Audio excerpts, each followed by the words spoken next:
Mesdames et messieurs, bonsoir ma ñëwaat tey ci beneen numéro de la semaine ci émission bi nga xamante ne mooy croisière culturelle tey nag ñu nar a àndandoo découvrir benn jeune poète saint-louisien sénégalais né en septembre 1989 qui répond au nom de Fara Ndiaye. Voilà. D'ailleurs nag également je vous rappelle que moom mooy le grand gagnant du prix de poésie de sa catégorie section E. D'ailleurs aussi mu bindaat ñaari œuvres yi nga xamante ne ni benn bi mu ngi tudd Il pleut sur Dakar des têtes révoltées yi yëpp dinañ ci waxtaan ak moom mu jox ñu ci ay explications ak bi nga xamante ne mooy Mélopée divine. di lay nuyu aussi te di bekk ci daal bi ñu ma dalal ci émission culturelle bi croisière des cultures di ci am mbégte bu rëy.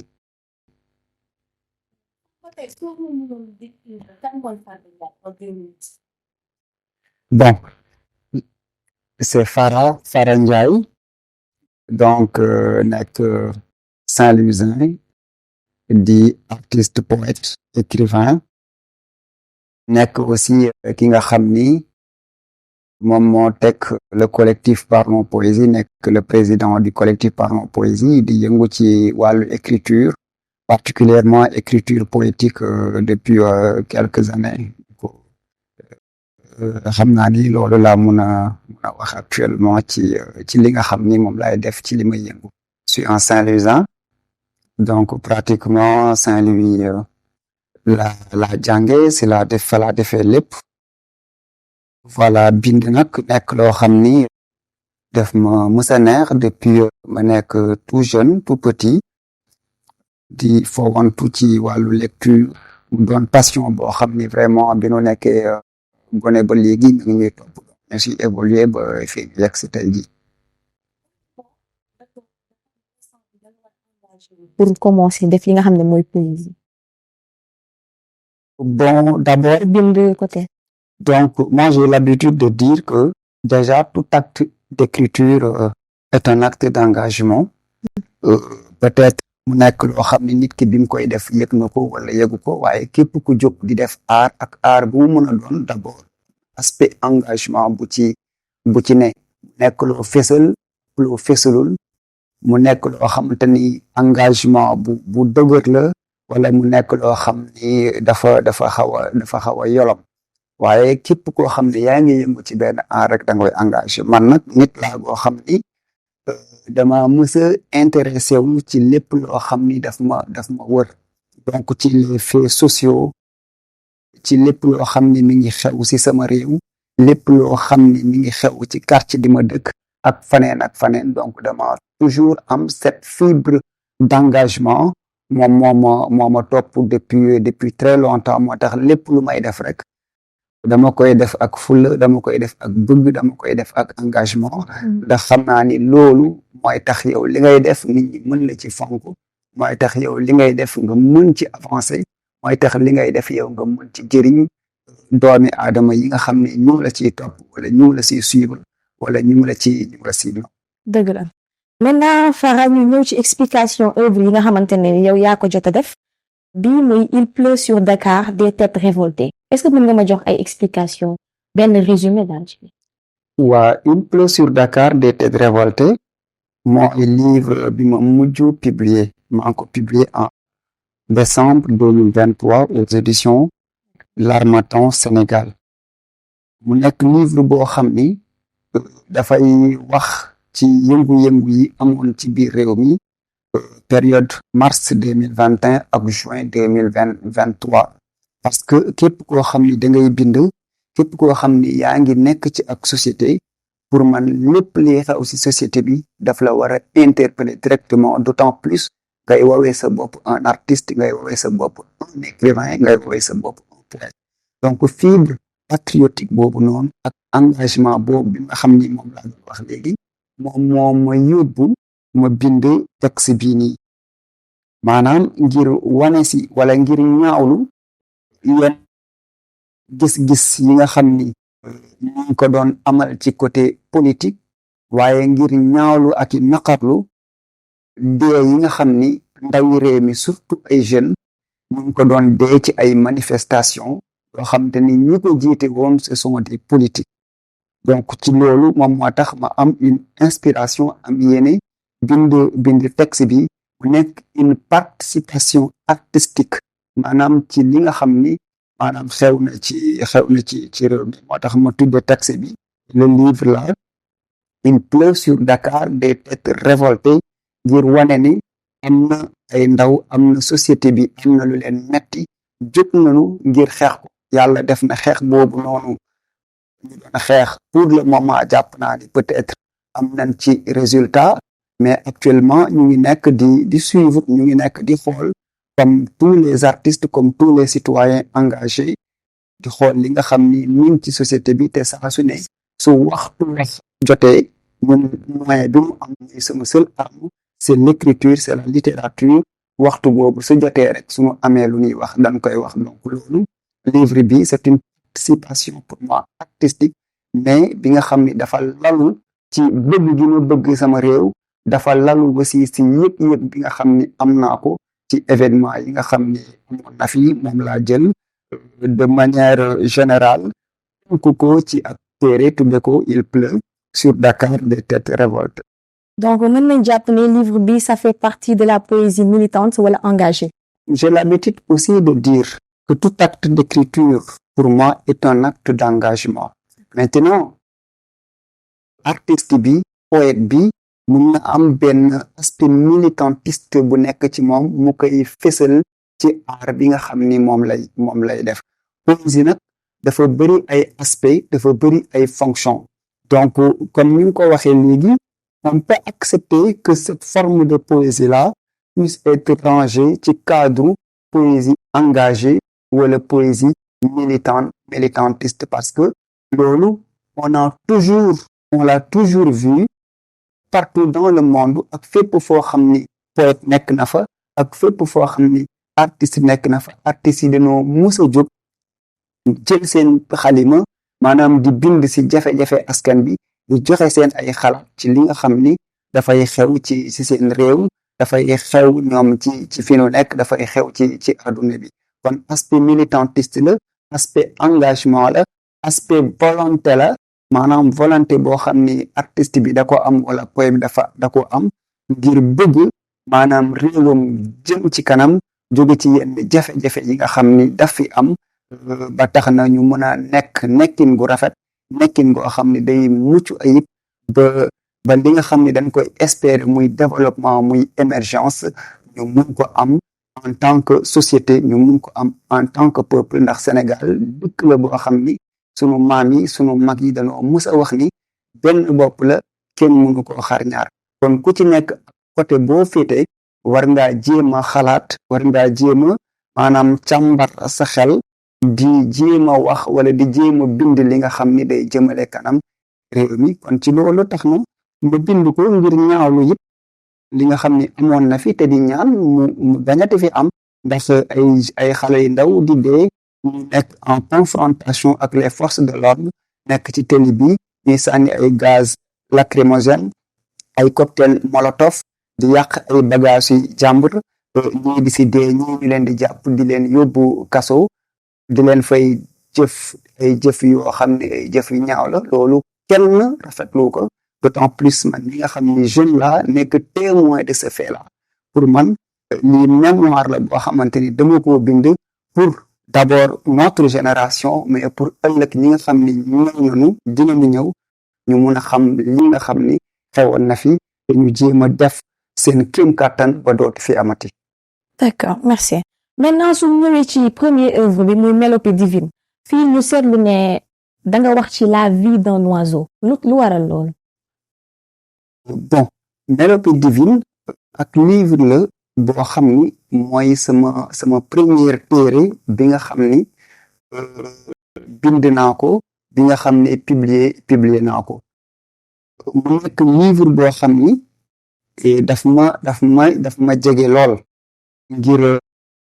ngir poème yi nga xam ni ñoom laa ci nas wala ñoom laa taalif te mu dëxañu ci biir téere bi day wax si man day wax aussi sama rapport avec le divin parce que c'est un livre boo xamante ni dama ko symboliser comme ni nga waxee oiseau comme un oiseau pèlerin le poète dans ce livre se comporte comme un oiseau pèlerin mais cet oiseau pèlerin dafay mel ne kuy naaw ci jaww ji maanaam jéem a contempler la temporalité ak la spiritualité ndax picc boo gis dafa am ñaari aile am na benn aile bi mun naa ko tuddee aile lu temporel am loo xamante ne lu spirituel la doomi aadama it noonu la ko yàlla dëxëñe dafa am lu spirituel ci moom am loo xam ne aspect temporel la kon pratiquement livre bi noonu laa ko tënke am ci ay poèmes yi njëkk ci biir téere boobu j'ai parlé de Saint-Louis j'ai parlé de Ndofane nga xamante ni Saint-Louis mooy sama dëkkub cosaan fa la sama waajur bu góor juddoo fa la dëkk j'ai parlé de Ndofane nga xam ni fa la sama waajur bu jigéen bawoo donc ma bind ci loolu bind ci Afrique poème boo xam ni day wax ci Afrique wax ci la richesse de la culture africaine wax ci beauté wu Afrique ñëw ci beneen partie bi maanaam poème bi njëkk ci première partie boobu deuxième partie bi maa ngi ko tuddee mélopée divine mu nekk un texte qui parle de mon rapport avec le divin qui parle de mon rapport avec Dieu qui parle de la spiritualité donc la dernière partie du texte moom laa tuddee reconnaissance c'est une manière pour moi de rendre hommage ou bien de manifester ma reconnaissance aux guides spirituels qui m'ont forgé mais aussi de manifester ma reconnaissance au Seigneur. Donc, si vous avez exprimé vos sentiments personnels, ça veut dire que ba ngay bind œuvre bi c'était pour s'évader. Bon, il y a l'aspect évasion dans l'écriture. Il y a l'aspect évasion dans ce texte-là où les poètes voilà aiment cet aspect-là. Les poètes dañuy bëgg ñoom parfois di évader wu jóge ci univers bi dem tàbbi ci beneen univers jóge ci monde bi dem tàbbi ci beneen monde donc pratiquement ñiy def poésie ñi ëpp aspect boobu noonu dafay feeñ ci seen bind donc je peux dire que aspect évasif boobu noonu wala loolu dafa feeñ na ci téere boobu. Maintenant léegi balaa ñuy ñëw ci prix bi nga xamante ne moom nga jël au niveau international damay ñëw ci nan nga def pour bokk ci compétition boobu.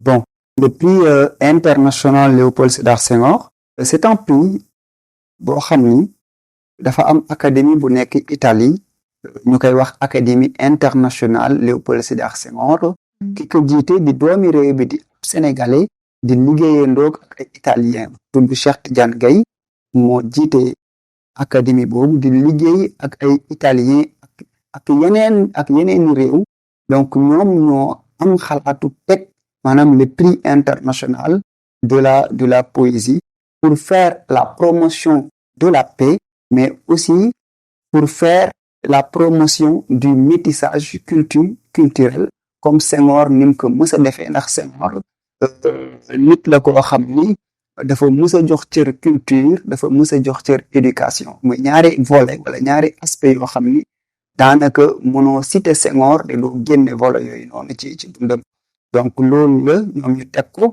mu nekk un concours ouvert à tout le monde à tous les continents à tous les poètes du monde nga nekk Asie Europe Afrique foo mën a nekk ci àdduna bi da ngay def poésie soit nga koy bind ci langue italienne wala nga koy bind ci langue française mën nga candidater pour bokk ci concours boobu ci loolu ci la def sama candidature déposé ko bi ma ko déposé y a le jury ñoo xam ni ñoom ñooy càmbar texte yi nga xam ni jot nañ ko man ma participer ci la section E muy section bi nga xam ni dañ fa joxe woon ak thème bi nekk environnement wala émigration donc ci loolu puisque côté environnement daf ma ñor même émigration aussi dafa nekk lu ma interpellé ndax ku dëkk Ndar dëkk ci booru géej di gis jeunes yi chaque fois ñuy jël gaal gi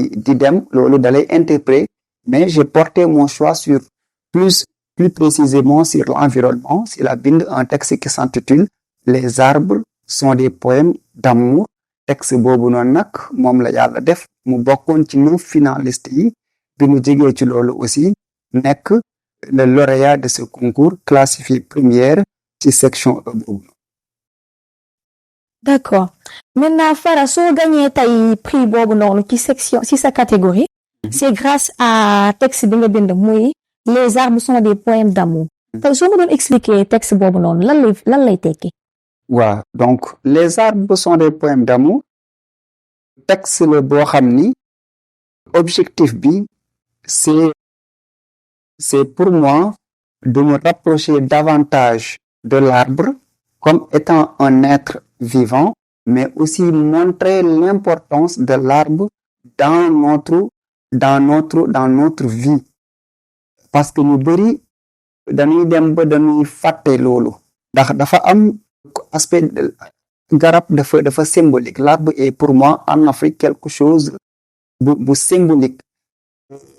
tey jii daf ñuy renvoyer maanaam ci suñu culture daf ñuy renvoyer ci tradition ba pare impactam ci suñu société ak ñun ni ñuy dundee dafa nekk lu bari njëriñ. Donc ci côté boobu j'ai parlé de l'aspect symbolique maanaam de l'arbre. J'ai parlé de l'aspect affectif bi ñu war a am ak l'arbre. J'ai parlé aussi de l'aspect spirituel bi nga xam ni war nañ ko am, mais aspect médicinal aussi bi nga xam ni garab da koo am. Donc tey jii ñun li ëpp ci objet yu ñuy jëfandikoo muy lal yi ñuy fanaan di ciy tëdd. mais d'après ba ñu liiree poème bi dama seetlu ne da nga jël arbre nga def benn comparaison ak l'être vivant maanaam l'homme tey ban rapport la am. xam nga arbre d'abord est un être vivant végétal. Donc l'arbre est un être vivant végétal. Comme ñun doomi aadama yi ñu nekkee être vivant. Et tu l'as comparé aussi avec le poète. Oui, quelque part dans le texte, j'ai dit un poète meurt chaque fois qu'un arbre tombe. Ouais.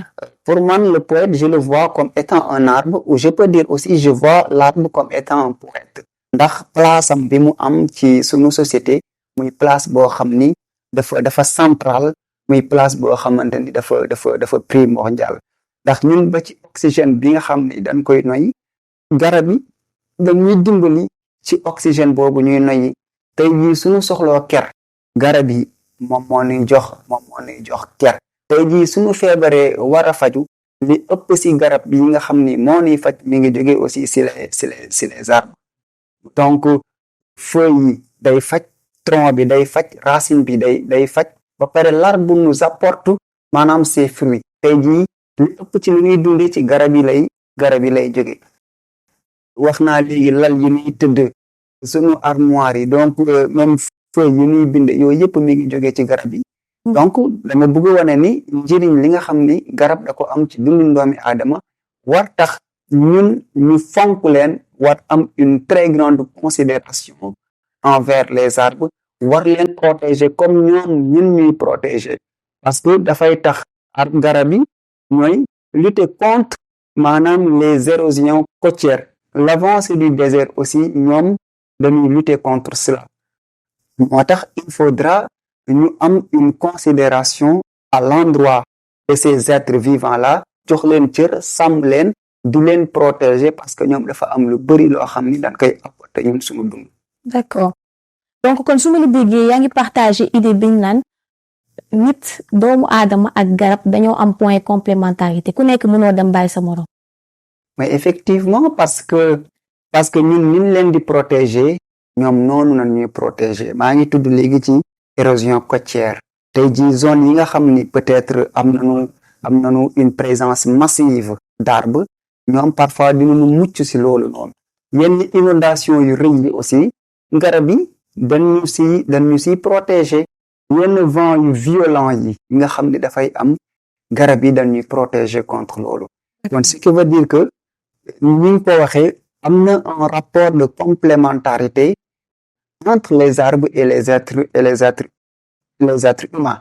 parce que arbres yi ak êtres humains yi ñoom ñëpp ce sont des êtres vivants. donc il y a un philosophe qui parlait de l'âme nutritive et il disait que l'âme nutritive est partagée et spécifique maanaam aux humains, aux animaux et aussi aux végétaux. kon ñoom dañu am benn am bu nekk ci ñoom comme ñun ni ñu amee am dañu am durée de vie comme ñun ni ñu amee durée de vie. donc dañu am njëriñ comme ñun aussi ni mu amee njëriñ. moo tax war na tax ñu gën leen fonk ndax dañuy embellir suñu environnement. dañuy permettre aussi ñun ñu gën a mën a dund. dañuy jàppale aussi suñu nekkin. dañuy jàppale aussi ci sunu dundin protéger sunu environnement donc loolu dama jàpp ne ay mbir yu am solo la. am na solo d'après appréciation bi jury bi def si yow mu ne le poète a montré la dimension spirituelle symbolique et affective de l'arbre.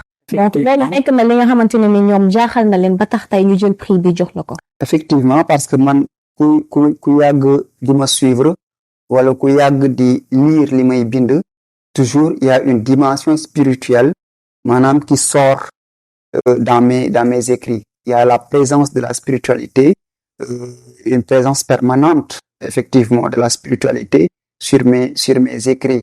Cela peut-être est dû à mon histoire, à mon vécu, à mon enfance, ou bien au milieu dans lequel j'ai grandi. soo dëkkee Ndar nekk Ndar donc automatiquement il y a ça, cette présence-là de la spiritualité, du mysticisme. donc regard bi ngay am ci yenn mbir yi mën na nekk un regard bu différent. donc moi quand je regarde l'arbre du ma ko xoole comme benn garab wala benn objet bu ñàkk fula mais damay gis ni c'est un être qui est là, qui est présent, donc un être avec tous les aspects yi nga xam ni doomi aadama am na ko, donc spirituel, voilà, question lu affectif, donc yooyu yëpp ay mbir la yoo xam ne su may xool garab dama koy. donc tu considères l'arbre comme étant une mère. quelque part je l'ai dit dans le texte. D'accord. Parce que j'ai dit l'arbre est mère, il allaite et nourrit. donc man garab dafa am taxawaayu yaay ndax yaay ni muy mënee di aar njabootam, ni mu koy mënee di sàmm, ni mu koy mënee di nàmpal, ni mu koy mënee di dundal, pour man garab taxawaay boobu la am si ñun doomi aadama yi ndax daf ñuy aar ndax keram kiiraay la, daf ñuy aar ak la forte présence de la chaleur ji suñu tàngee wala su tàngee dañuy bëgg dem làqatu ci suufu garab bi. te ay jamono garab dafa amoon symbole dans la tradition africaine, l'arbre à palabre. ñun maam ñi fanan daan dem parfois toog ngir weccante xalaat wara maanaam ngir indi ay atte ci lenn li nga xam ni war na am ci société bi wala it maanaam di soññi ndaw ñi wala di waxtaan ak ñoom. pour man aspect africanité côté boobu noonu dama koy gis maanaam ci garab ko. am na solo, on doit protéger l'environnement parce que daf ñuy jàppale. Maintenant, Monsieur Ndiaye, est-ce que vous pouvez nous parler de la source de vos inspirations? Bon, j'ai l'habitude de dire que je m'inspire de tout et de rien. Mais il y a en tout cas des thématiques yoo xam ni saa su ne ñuy lire samay texte day feeñ ci ñoom muy li ma wax léegi la thématique de la spiritualité. toujours cette présence-là dafay feeñ ci samay bind. Il y a l'amour aussi pour moi parce que l'amour est fondamental dans notre vie. Il faudra que les gens puissent vivre dans l'amour. Et quand je parle de l'amour, c'est pas uniquement ce rapport entre hommes et femmes, mais l'amour eu égard aux êtres humains, l'amour eu égard à notre environnement. Et pour moi, c'est quelque chose qui est essentiel. Et malheureusement, fii ñu nekk léegi aspect boobu dañ ko néewal doole. Donc les gens bëgganteetuñu ñi ci ëpp bokk y a pas l'amour en tout cas entre les humains. te pour man loolu dafa nekk lu nu war a développer, lu nu war a gën a jox cër maanaam ngir le vivre ensemble, la coexistence boobu noonu entre les humains mu mën a am. foog ñu bëggante, foog ñu jàppalante. suñu tirer benn conclusion à travers tes propos, mën nañ ne l'arbre wala boog la végétation est le meilleur élément de l'environnement. bon xam nga environnement dafa bëri lu ci lalu.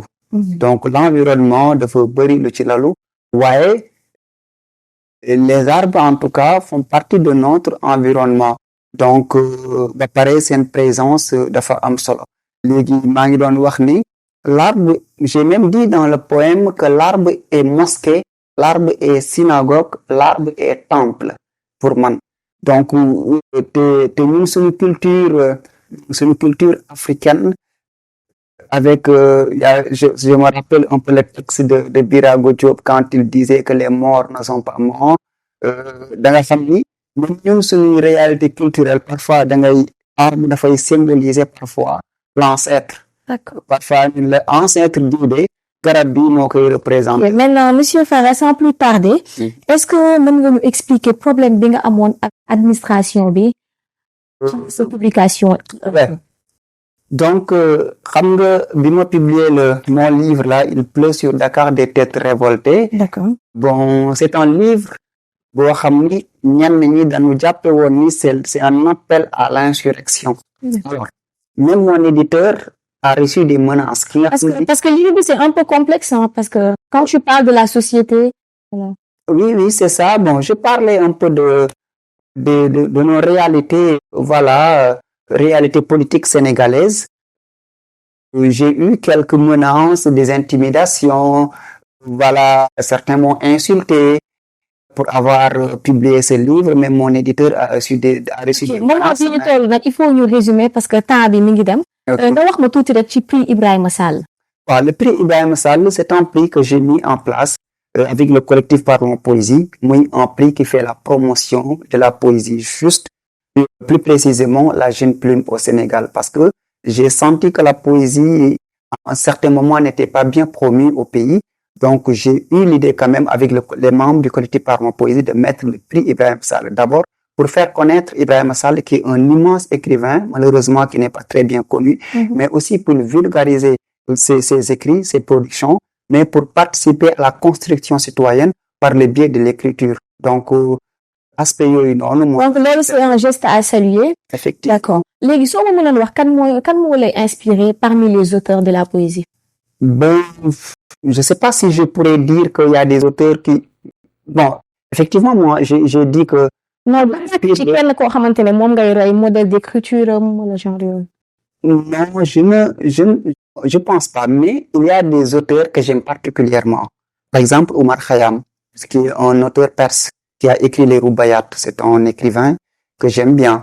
Les écrivains comme Jalaluddin Rumi, Ghazali, René Guénon, Rabindranath Tagore, ce sont des auteurs yoo xam ni peut-être bon dama leen di lire di yëg sama bopp ci ñoom li ñuy bind. D'accord, monsieur Farah, comme que temps bi mi ngi waaj a jeex tey jii boo amoon benn conseil booy jox jeunes yi nga xamante ne bëgg nañ engagé wu lan lay doon? Comme avait dit le président Abdoulaye Wade, il faut travailler, toujours travailler, beaucoup travailler, encore travailler. Pour moi, c'est ça le secret.